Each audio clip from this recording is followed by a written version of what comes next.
Chittagong C বিচের restaurant, কি সুন্দর সুন্দর রেস্টুরেন্ট। দেখুন, একটা রেস্টুরেন্ট, খুবই ছোট ছোট রেস্টুরেন্ট।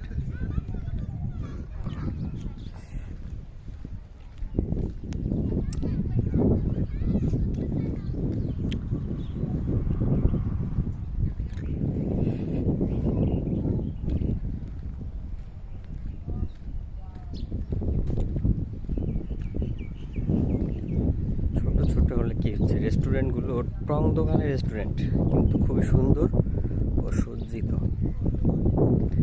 খুবই মাধুর্য দিয়ে তৈরি করা এই রেস্টুরেন্টগুলো। কি কারিকুলাম দিয়ে তৈরি করছে দেখেন। আর সামনের দৃশ্যটা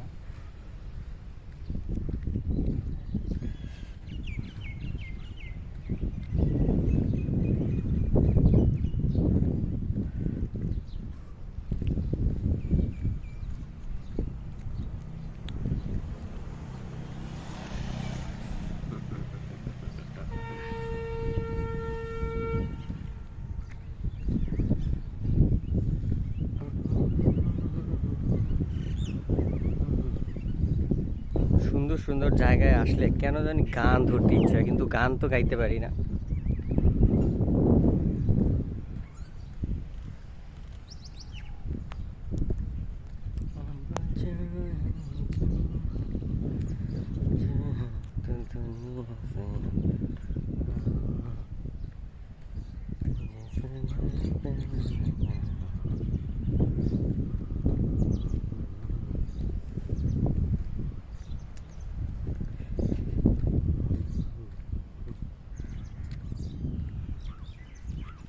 ছোট বাচ্চাদের খেলাধুলার ব্যবস্থা আছে এখানে। এই যে ছোট বাচ্চাদের খেলাধুলার ব্যবস্থা এটা।